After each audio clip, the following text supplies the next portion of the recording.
जब हम क्रिएटिविटी की बात करते हैं तो मतलब क्या है, कुछ नया सोचना, कुछ नया करना, बाकी लोग जिस तरह से सोचते हैं उनसे हटकर सोचना।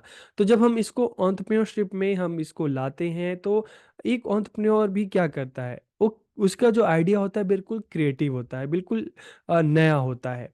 वो क्या करता है, बाकी जो मार्केट में और बिजनेसमैन जो अपना काम कर रहे हैं उनसे हटकर सोचता है और एक बिल्कुल एक नए प्रोडक्ट के साथ मार्केट में आता है, लोगों की नीड को देखता है, ज़रूरत को देखता है और अपने एक नए प्रोडक्ट के साथ आता है ताकि लोगों की लाइफ और आसान हो सके। तो फिर हम चाहे ज़ोमैटो की बात करें, चाहे स्विगी की बात करें, चाहे अमेज़न की बात करें, चाहे फ्लिपकार्ट की बात करें, चाहे मिंत्रा की बात करें, चाहे ओला की बात करें, चाहे उबर की बात करें, ये सब क्या है? ये सब एक क्रिएटिव सोच का ही तो एक रिज़ल्ट है, एक परिणाम है। तो आज के इस वीडियो में हम बात करने वाले हैं एंटरप्रेन्योरशिप इन एजुकेशन में क्रिएटिविटी के बारे में बात करने वाले हैं, रचनात्मकता के बारे में बात करने वाले हैं और इस वीडियो में हम जानेंगे क्रिएटिविटी होती क्या है, हम इसके कंसेप्ट की बात करेंगे, इंपॉर्टेंस की बात करेंगे और स्टेप्स की बात करेंगे। तो वीडियो को आखिरी तक देखिए और वीडियो कैसा लगा कमेंट करके ज़रूर बताइए। तो हम वीडियो को शुरू करते हैं और सबसे पहले क्रिएटिविटी के बारे में जान लेते हैं। तो बेसिक कंसेप्ट तो आपका क्लियर हो गया होगा, क्रिएटिविटी क्या होती है। It is the ability to create new things और थिंक ऑफ न्यू आइडियाज़, कि यह नई चीज़ें बनाने या नए विचारों के बारे में सोचने की क्षमता को रचनात्मकता कहा जाता है। It is the ability to develop new ideas, कि यह नए विचारों को विकसित करने की क्षमता है। जैसे हम अमेज़न की बात करें, फ्लिपकार्ट की बात करें, स्विगी की बात करें, तो एक टाइम ऐसा था कि लोगों को मार्केट जाना है, सामान लेना है, तो उनको मार्केट जाना पड़ता था। नए कपड़े लेने हैं, अपने लिए नई चीज़ें खरीदनी है, सब्ज़ी लेनी है, तो उसके लिए मार्केट जाना पड़ता था। लेकिन धीरे-धीरे हमने देखा कि हमारे यहाँ एंटरप्रेन्योर्स एक नई सोच के साथ आए कि क्यों ना कुछ ऐसा किया जाए कि लोगों का टाइम बचा लिया जाए। लोगों को आने-जाने में ज़्यादा प्रॉब्लम ना हो। तो सोसाइटी में इस प्रॉब्लम को देखा, लोगों की नीड को देखा और एक बिल्कुल नए विचार के साथ फिर चाहे अमेज़न की बात करें, फ्लिपकार्ट की बात करें, मिंत्रा की बात करें, तो इस तरह से हम देखते हैं बहुत सारे प्लेटफ़ॉर्म आए, बहुत सारे इस तरह के ऐप्स आए, जिन्होंने लोगों की लाइफ़ को और आसान बना दिया। लेकिन ये सब क्या थे? एक क्रिएटिव जो सोच है उसी का एक रिज़ल्ट है, एक परिणाम है। तो जब हम क्रिएटिविटी की बात करते हैं तो it is the ability to develop new ideas, कि यह नए विचारों को विकसित करने की क्षमता है।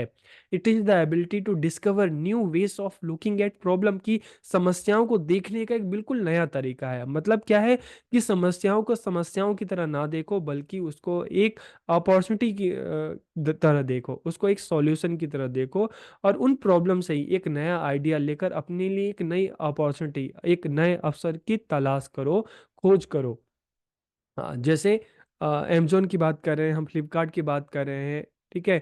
इसके अलावा जैसे मार्क ज़ुकरबर्ग ने जब फ़ेसबुक बनाया था, तो उनका भी तो यही पर्पज़ था ना कि कुछ ऐसा किया जाए कि लोग एक-दूसरे से कम्युनिकेट कर सकें, एक-दूसरे से जुड़ सकें।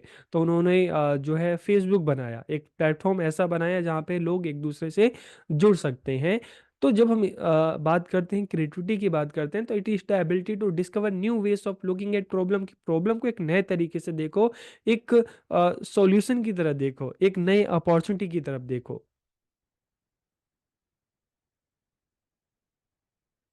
अद्वितीय विचारों के साथ कुछ अलग बनाने की मंशा, कुछ अलग करने की मंशा, और कल्पना को हम क्या कहते हैं, रचनात्मकता कहा जाता है। The intention and imagination of producing something different with unique ideas are called creativity.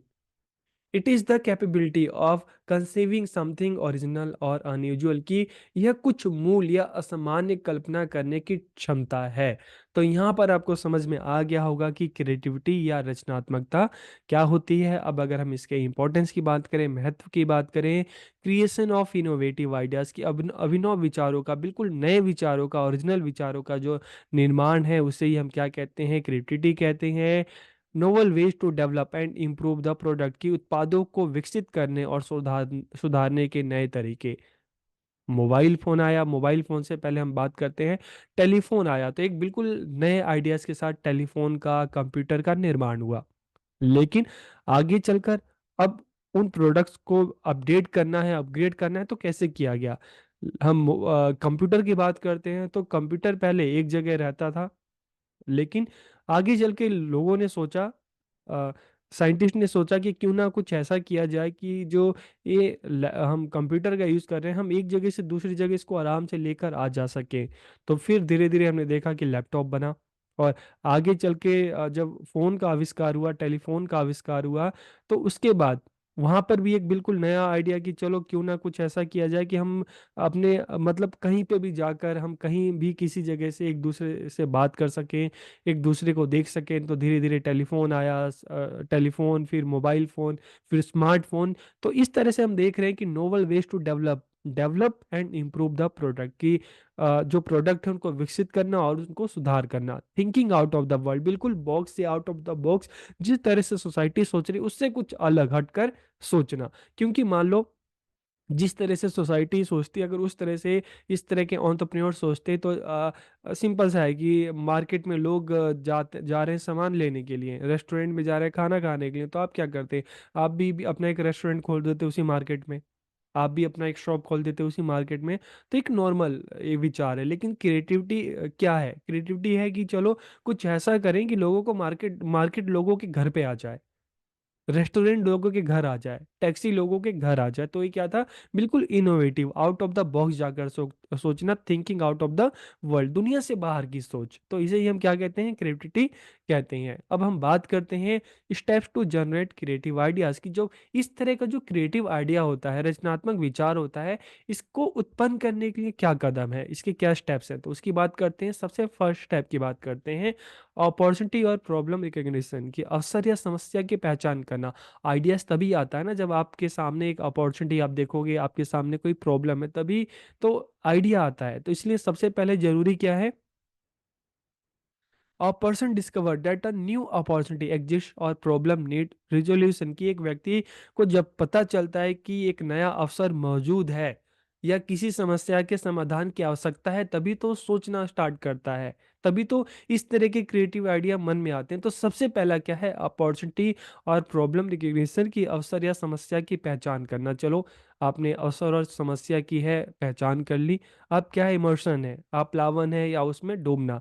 अब धीरे-धीरे जो समस्या आ गई है, तो आप सोचना शुरू करते हो कि उसका क्या समाधान हो सकता है। तो फिर धीरे-धीरे आप माइंड को उतना डीप में ले जाके चीज़ों को सोचते हैं कि अच्छा, अब किस तरह से सॉल्यूशन हो सकता है? क्या आइडिया है? क्या विचार है? क्या करें? किस तरह से हम उस प्रॉब्लम को सॉल्व कर सकें? तो व्यक्ति समस्या पर ध्यान केंद्रित करता है और उसमें डूब जाता है जब तक कि सॉल्यूशन नहीं मिलता। तो इसे हम क्या कहते हैं? इमर्शन कहते हैं। ही और she will recall and collect information that seems relevant, कि वह प्रासंगिक प्रतीत होने वाली जानकारी को याद करेगा, इकट्ठा करेगा। और अलग अलग जो सोर्सेस हैं, अगर हम इंक्यूबेशन की बात करें, उद्भवन की बात करें, तो इसमें क्या होता है? इस टाइप में अगर हम देखते हैं, in this process the knowledge and information is assimilated, कि इस प्रक्रिया में ज्ञान और सूचना को आत्मसात किया जाता है। आप अलग अलग जगह से, अलग अलग सोर्सेज से आप चीज़ों को जान रहे हैं और धीरे धीरे उसको आत्मसात कर रहे हैं, उस चीज़ को समझ रहे हैं। It is the stage of subconscious assimilation of knowledge, किया ज्ञान के अवचेतन को आत्मसात करने का एक चरण है। तो फर्स्ट स्टेप में आपने क्या किया? आपने प्रॉब्लम को आइडेंटिफाई किया, आपने जो अपॉर्चुनिटी है उसको आइडेंटिफाई किया। सेकंड स्टेप में आपने क्या किया? धीरे धीरे आपने सोचना स्टार्ट किया, आपने अलग अलग सोर्सेज से जानकारी इकट्ठा की, और थर्ड स्टेज में आपने उस जानकारी को बिल्कुल समझने की कोशिश कर रहे हैं, आप उसको आत्मसात कर रहे हैं। और फिर जब हम फोर्थ स्टेज की बात करें, इनसाइट, तो फिर नहीं होता, कभी कभी आप बैठे रहते हैं, कुछ सोचते हैं, फिर अचानक से आ जाता है कि अच्छा, आइडिया, मतलब अचानक से आपके दिमाग में इस तरह का फिर विचार आता है। तो समस्या पर विजय प्राप्त करने वाला समाधान अप्रत्याशित समय पर व्यक्ति के दिमाग में अचानक से कौन जाता है, और ये कभी भी इस तरह का विचार आ सकता है। अ, चाहे आप सोने के लिए जा रहे हो, चाहे आप नहा रहे हो, चाहे आप भाग रहे हो, आप किसी काम में बिजी हो, अचानक से वो आइडिया आता है। तो सबसे पहले हमने बात की, प्रॉब्लम को आइडेंटिफाई करेंगे या अपॉर्चुनिटी को आइडेंटिफाई करेंगे, फिर उसके बारे में आप सोचना स्टार्ट करेंगे, जो डाटा है, रिसोर्सेस आप कलेक्ट करेंगे, फिर आप धीरे धीरे उसको आत्मसात करेंगे, चीज़ों को जानेंगे, समझेंगे, और फिर धीरे धीरे इतना करने के बाद फिर आपको अचानक से इस तरह का विचार आता है, अच्छा, ये आइडिया ऐसा करेंगे तो उस प्रॉब्लम का सॉल्यूशन मिल सकता है। चलो, अब आपको आइडिया भी आ गया। फिर आपका जो आइडिया है, आप क्या करोगे? उसको सबसे पहले वेरीफाई करोगे कि उसमें उस समस्या का समाधान करने की योग्यता है भी कि नहीं, वेरीफाई करने के बाद फिर आप क्या करोगे, लास्ट में हम क्या करेंगे, उसको अप्लाई करेंगे। तो इस तरह से हमने देखा कि जो क्रिएटिविटी है उसको डेवलप करने के, जो क्रिएटिव आइडियाज है उसको डेवलप करने के क्या क्या स्टेप्स होते हैं।